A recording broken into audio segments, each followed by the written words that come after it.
চৰকাৰী ঘৰ আহিছে বেলেগৰ নামত, টকা সোমাইছে আকৌ বেলেগৰ একাউণ্টত। ইতিমধ্যে ঘৰৰ দুটা কিস্তিৰ ধন উলিওৱাৰ অভিযোগ। মোক এজন ল'ৰাই মোৰ লগৰ এজনে ফোন কৰিলে যে তোমাৰ বাইদেউৰ নামত নিৰু বৰুৱাৰ নামত আইডি নাম্বাৰটো আছে মোৰ ওচৰতে, আইডি নাম্বাৰটোত ঘৰ সোমাইছে, পইচাটো ইতিমধ্যে দুটা কিস্তি, এটা ৩২,৫০০ টকা আৰু ছেকেণ্ড কিস্তিটো ৪৮,০০০ কিমান টকা আছিলে, সোমাই অলৰেডি সেই পইচাটো তেওঁলোকে আত্মসাৎ কৰিলে। গতিকে তোমালোকে গম নোপোৱা, ইয়াৰ এটা তোমালোকে উচিত তদন্ত ল'বলৈ ব্যৱস্থা কৰা। PMAY গৃহৰ নামত ভয়ংকৰ খেলিমেলিৰ অভিযোগ। সেই নিৰু বৰুৱা নামৰ ঘৰটো একাউণ্টত পইচা নোসোমাই, বেলেগ একাউণ্টত দুটা কিস্তি পইচা সোমাল। আজিলৈকে সেই পইচাটো ইমান দিনে কি কৰিছিলে তেওঁলোকে যে ঘৰত ক'বলৈ নাহিল, অন্যথা আজি গম পাই পেলাই আজি পইচা দিবলৈ অহা কথা। কাৰণটো কি?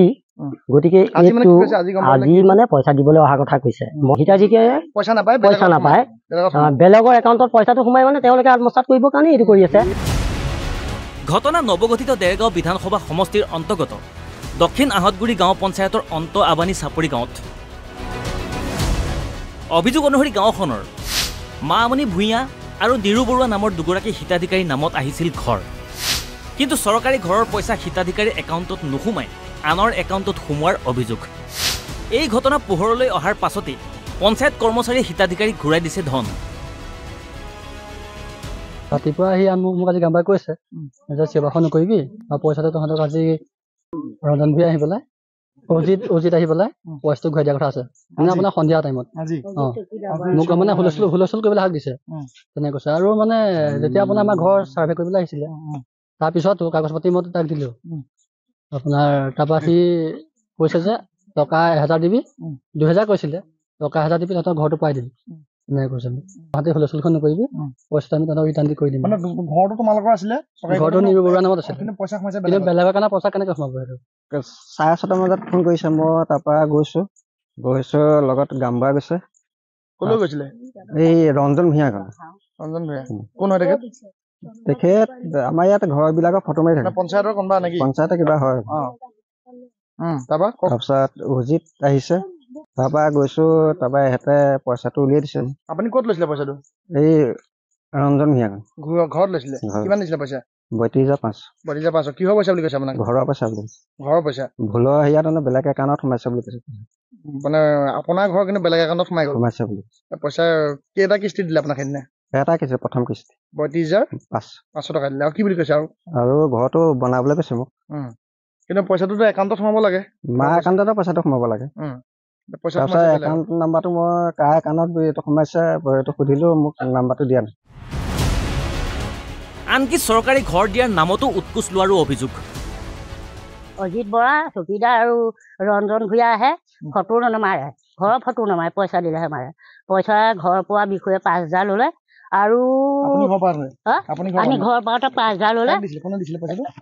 মই দিছো, অজিত বৰা আৰু চকীদাৰ আৰু ৰঞ্জন ভূঞা অজিত বৰাৰ লগত থাকে, কি বাপ আছে তাৰ নাজানো দেই।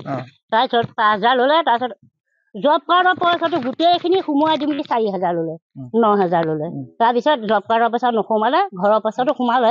ঘৰ পাওঁতে আপুনি কিমান পইচা দিবলগীয়া হ'ল? ৫,০০০ দিছো। ৫,০০০ ছেক্ৰেটাৰীকো দিব লাগে নেকি? মানে ছেক্ৰেটাৰীয়ে লোৱা নাই, কিন্তু কৈছে অজিত বৰাই কৈছে বোলে চবেই ভাগ কৰি খাব লাগিব, এনেকেহে কৈছে। পইচাটো খাম বুলি ভাবিছিলে, খাম বুলি ভাবি তাৰমানে গুপুত কৰি ৰাখিছিলে। কোনোবাই হুনুকিয়াই দিলে যে এইটো কেছ হ'ব, তেনেকে ক'লো যেনিবা পইচাটো নিশাই আহি দিছে।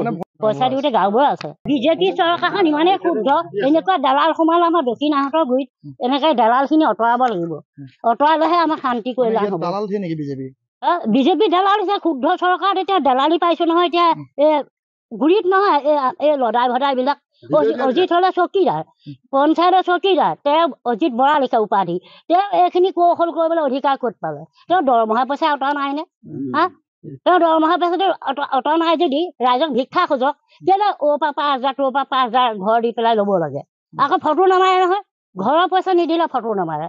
এক কিস্তিত ১,০০০ দিলো, প্ৰথম কিস্তিত, তাৰ ২ কিস্তিত ৪,০০০ দিলো, ৫,০০০ দিলে ফটো মাৰিছে।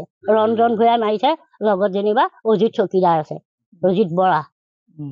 আমি কি কৰিম? দুখীয়া মানুহ, আমি একো নাজানো, গৰু মানুহ, পঢ়া শুনা নাই, আমি বিচাৰিছে দিবই লাগিব যে পইচা নোসোমাব, নিদিলে আমাৰ পইচা নোসোমাব। এইবুলি দি দিবলগীয়া হৈছে।